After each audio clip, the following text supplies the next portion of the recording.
Pessoal, bom dia. Meu nome é Jailson Souza, sou licenciado em bacharel em Geografia pela Universidade Estadual de Santa Cruz. Também estou ligado ao programa Universidade para Todos, UPT-UESC. Eu ministro a disciplina de Geografia nesse programa, além também de ser professor da rede de ensino básico no município de Ilhéus e também no município de Una. E no tema de hoje, nessa nossa primeira videoaula do programa Universidade para Todos, essa videoaula que vai estar disponível para vocês, tanto no site do programa, quanto também no canal do YouTube. Hoje nós vamos falar sobre o início de quando se começa a ensinar a disciplina de Geografia de qualquer série de ensino, seja do 6º ao 3º ano ou pré-vestibular. A gente vai trabalhar hoje sobre a questão do conceito da palavra geografia e quais são as diretrizes desse objeto de estudo no qual essa disciplina ela está ligada. Bom, para entender bem isso, a gente precisa entender, como as demais ciências, qual o objeto de estudo da geografia. Essa é a pergunta que a gente faz corriqueiramente. Mas você estuda o quê? Eu faço geografia, sou formado em geografia. Sim, mas você estuda o quê dentro da geografia? Então essa é sempre a primeira pergunta que se vem. E quando essa pergunta é feita, você imagina, a geografia estuda a Terra, a geografia vai estudar os mapas, vai falar de clima, de capitais. Mas o que eu quero mostrar para vocês hoje é que a geografia ela vai muito mais além disso. Por quê? Porque ao definirmos o objeto de estudo da geografia, ela não vai ficar presa apenas a uma coisa dentro desse conceito. Ela vai se estender às demais áreas das ciências modernas hoje, como biologia, física, química, língua portuguesa. Ela vai estar inserida dentro de todas essas áreas, tá certo? Bom, mas aí vamos lá, professor, então qual é o objeto de estudo da geografia? Então eu vou dizer para vocês agora que o objeto de estudo da geografia, segundo os teóricos que estudaram essa ciência, que institularam essa ciência dentro do nosso cotidiano, o objeto de estudo é o espaço geográfico. Tá? E aí, mas qual o conceito disso? Bom, o conceito a gente vai descobrir no final dessa aula de hoje, tá certo? Então eu espero que vocês curtam bastante, tá certo? Essa aula e me sigam. Sigam o nosso programa, sigam o nosso canal no YouTube, se inscrevam, estejam ligados em tudo que vai rolar por aqui. Mas vamos lá, para dar continuidade a esse objeto de estudo da geografia, que é o espaço geográfico, vamos estudar as categorias de análise que está inserida dentro desse espaço. Porque se eu digo que o objeto de estudo da geografia é o espaço geográfico, eu preciso entender então o que mais está inserida. E quando eu disse que a geografia ela vai estar ligada a todas as demais ciências, é porque tudo que ocorre hoje, seja uma ciência econômica, política, social, as linguagens, as interações, tudo ela ocorre dentro de um espaço. Então, se ela ocorre dentro de um espaço e o objeto de estudo da geografia é o espaço geográfico, logo, a geografia ela vai estar dando a sua contribuição na continuidade desse conhecimento. Vamos lá. A geografia ela trabalha com alguns conceitos básicos, tá certo? E dentro desses conceitos, nós vamos verificar isso na aula de hoje. O primeiro desses conceitos que nós vamos analisar é o conceito de paisagem. Mas o que é paisagem? Recentemente eu perguntei para uma jovem, e eu cheguei e perguntei, qual o conceito de paisagem para você? O que é paisagem para você? A resposta dela foi rápida e ligeira. Ela simplesmente me disse que paisagem é algo bonito que ela vê. Então, tudo que ela vê de bonito é paisagem. Mas eu perguntei para ela, mas se você vê algo que você considera que não seja bonito? Ela simplesmente me respondeu que então era paisagem para ela. Paisagem para ela era tudo que era bonito. Mas vamos lá. Vamos então deixar um pouco mais nítido o que é o conceito de paisagem. De acordo com os teóricos, e até mesmo um grande geógrafo, que é onde eu fundamento as minhas pesquisas, digamos assim, que é Milton Santos, paisagem, nesse conceito intrínseco, é tudo aquilo que nós podemos ver. Então, tudo aquilo que eu posso ver, tudo aquilo que você pode ver, é uma paisagem. Se ela vai ser categorizada como bonita, feia, atraente ou não, isso é a sua percepção de análise. Mas, na percepção científica, tudo aquilo que você consegue ver, tudo aquilo que a sua visão ela possa alcançar, ela é paisagem. Aí você pergunta, professor, é somente isso? Não. Porque dentro desse conceito de paisagem, você pode ter outras coisas que estão adicionadas a essa paisagem. E quais seriam elas? Então vamos lá. Para você perceber a paisagem, para você ter essa percepção de paisagem, você precisa aguçar os seus sentidos físicos, como visão, olfato, tá? Sons, tudo aquilo que você consegue ouvir vai estar inserido dentro da paisagem. Mas como isso é perceptível? Simples. Para essa mesma jovem eu perguntei, e se eu te levar numa área de aterro sanitário e você estiver com a visão fechada, se você estiver impedida de ver esse espaço, você consegue identificar onde está ela? Sim, porque eu vou sentir aquele odor que vai ser insuportável. Então, ou seja, os odores também estão presentes dentro da paisagem. Logo, paisagem é tudo aquilo que a nossa visão consegue ver, tá? Mas, para além disso, sons, cores, odores, movimentos. Tudo isso faz parte da paisagem. Então, este é o nosso conceito, é isso que a gente está deixando para vocês aqui hoje. Então, tudo é paisagem, tá? Todos esses conceitos, tudo isso colocado junto, todos esses atributos colocados junto, faz parte da paisagem. Espero que vocês tenham entendido isso agora, hein? Não só aquilo que é bonito é paisagem, mas tudo que seja perceptível, tudo que estiver ao alcance da sua visão, que tiver sons, cores, odores, movimentos, tudo isso faz parte da paisagem, ok? Mas agora a gente vai ter que separar essa paisagem. Como separar? Separar aquela paisagem que é uma paisagem natural e aquela paisagem que é uma paisagem humanizada, ou podemos chamar também de paisagem antrópica, ou seja, onde houve aí nesse contexto a participação humana na construção dessa paisagem. Então, como é então que essa paisagem humanizada? Geralmente os grandes centros urbanos, tudo que houve uma participação humana, que houve uma construção humana, é considerado uma paisagem humanizada ou paisagem antrópica. Professor, mas eu tenho lá, vamos supor, eu estou lá no meio da floresta amazônica, o cara chegou lá e construiu lá uma barraca, construiu uma casa no meio da floresta. Tá, mas a gente está falando aí de uma floresta amazônica, que toma conta aí praticamente de 43% do território brasileiro, tá? Pelo menos o bioma amazônico. Então, o que é que uma casa, naquele mundaréu de floresta, de vegetação, vai interferir? O que é que você percebe mais ao olhar? A casa ou a vegetação?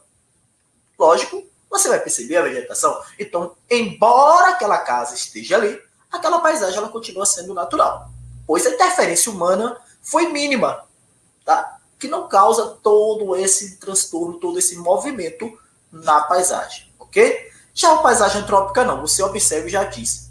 O homem esteve aqui, a presença dele aqui é predominante, ok? Então, paisagem natural, paisagem antrópica, beleza?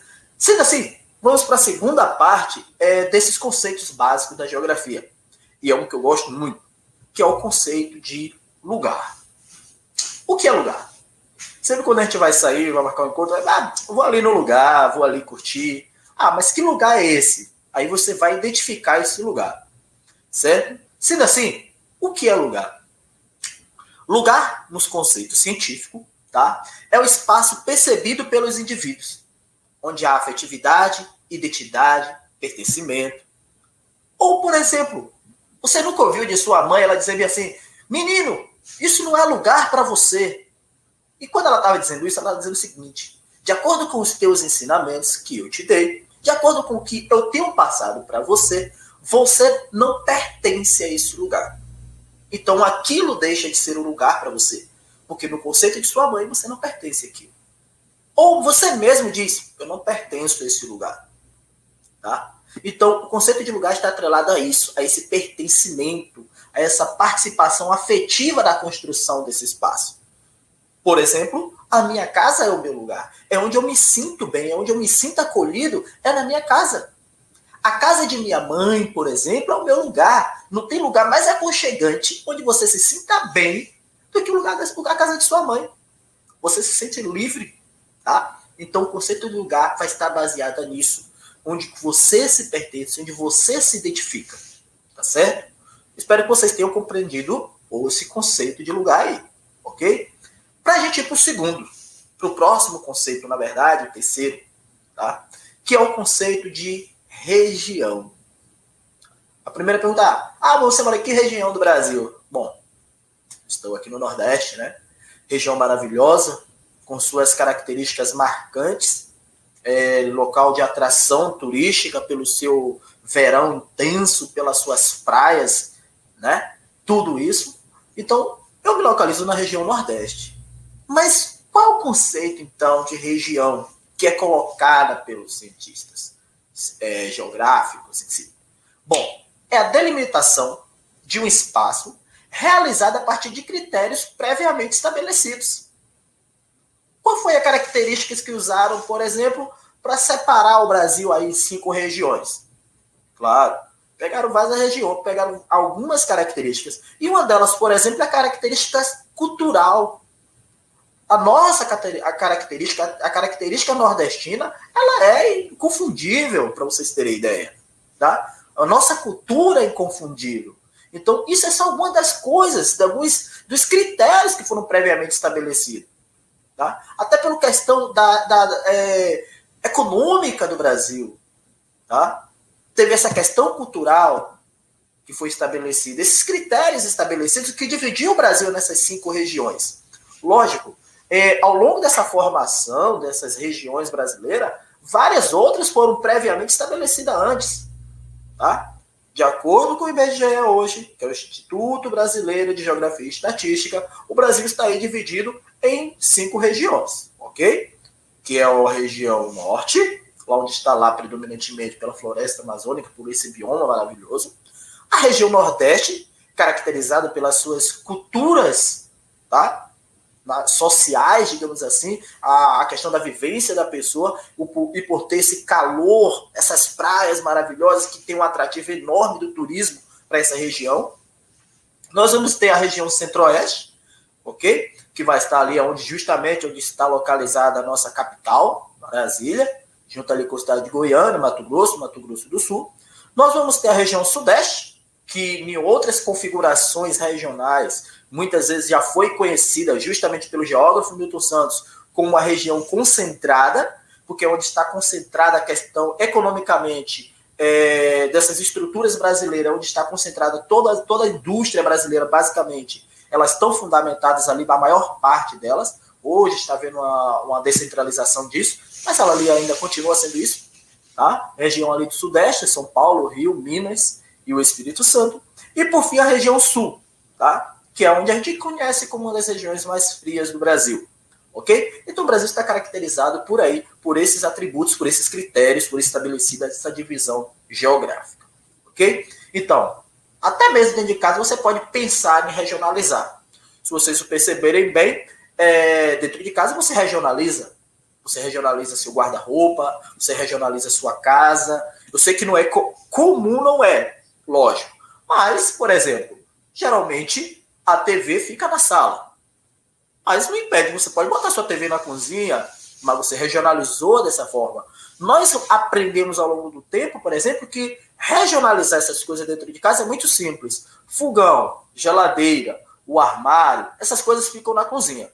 Na sala vai ter um sofá, certo?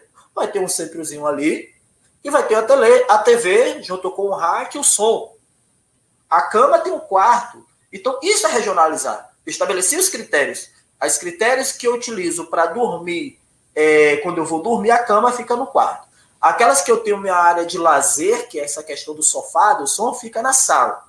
Então, isso é regionalizar. Você estabeleceu critérios e regionalizou. Tá? Eu mesmo regionalizei aqui a minha mini biblioteca. Tá? Livros de ensino, livros aqui embaixo, que são os livros técnicos científicos, tá? Onde fala da geografia, dos conceitos, de tantas outras obras voltadas para o meio ambiente. Mas eu regionalizei dessa forma. Foi um critério que eu utilizei. Então, regionalizar, gente, é isso. É esse conceito de região. É você estabelecer esses critérios que foram previamente estabelecidos, ok? Espero que tenham compreendido essa parte.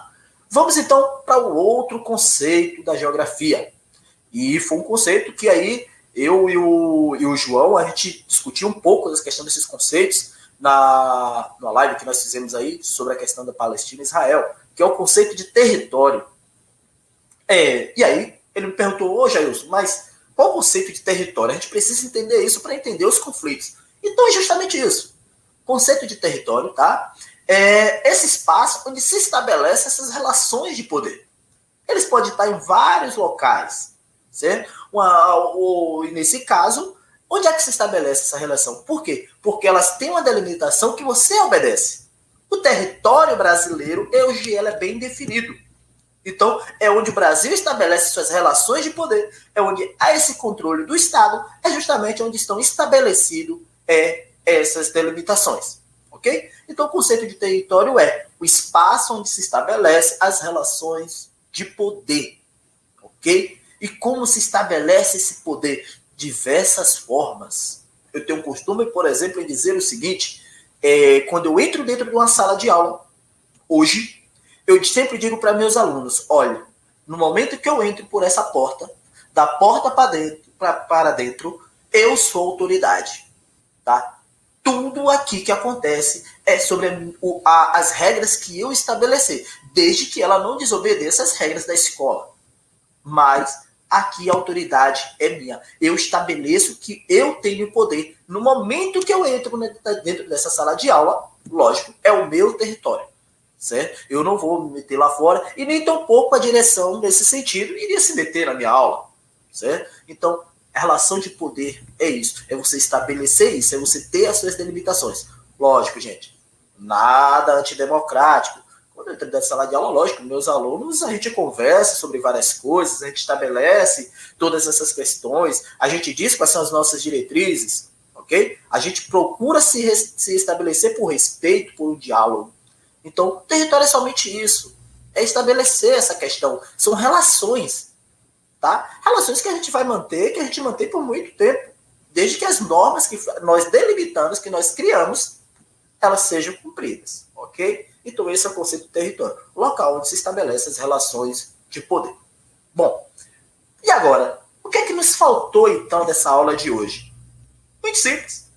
Lembra lá quando a gente falou do objeto de estudo da geografia, que é o espaço geográfico? E por que eu não dei logo o conceito? Fala logo o conceito aí do que é espaço geográfico. Porque o conceito de espaço geográfico, ela está atrelada a esses 4 conceitos básicos que nós vimos aí em cima, que nós vimos anteriormente. Paisagem, lugar, região e território. Então, para vocês agora, o conceito de espaço geográfico, para que vocês possam compreender como a geografia ela está inserida dentro desses espaços, é muito simples. Então, professor, qual é o conceito de espaço geográfico? Simples. Espaço geográfico, ele é formado por um conjunto indissociável, tá? Por que indissociável? Porque eu não posso olhar o espaço apenas o espaço natural. Eu preciso analisar as relações que o espaço natural e o espaço antrópico estão sempre juntos. Tá? Um está ligado ao outro. Então, por isso que ele diz, é um conjunto indissociável da paisagem natural, por exemplo, a paisagem antrópica. Solidário, a gente está falando aqui de questões sociais, certo? E também contraditório. Por quê? Há uma contradição enorme, gente, nessas questões, nas distribuições, nessas relações de poder. De sistemas e objetos, tá? E sistemas de ações que não são consideradas isoladamente. Como assim, professor? Não são consideradas isoladamente? Vamos lá. Porque está tendo uma queimada ali. Mas a queimada por onde? Como? Como isso aconteceu? Tá? Mas os rios estão poluídos. Como o rio está poluído? Pensa nisso? Então sempre há uma interação. Sempre vai haver essa comunicação. Então você não pode pensar os espaços isoladamente. É isso que a gente está falando de espaço geográfico. Nenhuma ação ela pode ser considerada isoladamente. Ela teve um início, ela teve um motivo, ela teve uma ação anterior a essa. E aí é essas ações anteriores que nós devemos pensar, nós devemos pesquisar e nós devemos estudar. Então a geografia ela vai estar ligada a todo esse sistema. Ok? Fechamos a aula de hoje com isso, gente. Eu espero que vocês tenham gostado. A gente vai dar continuidade a mais vídeos relacionados a isso. Hoje foi só a primeira videoaula. Tá vindo muita coisa boa por aí. Eu vou estar aqui com vocês praticamente toda semana. Sempre vai ter um vídeo novo, um tema novo que a gente vai estar discutindo, que a gente vai estar aqui estudando, tá ok? Para que vocês possam compreender a tão grande importância que é essa ciência chamada geografia. Essa ciência que ela não lê os espaços isoladamente, mas ela leva em consideração justamente essa junção, essa indissociabilidade que há entre os espaços. Muito obrigado, fique com Deus, espero que goste e não deixe de nos seguir. Valeu!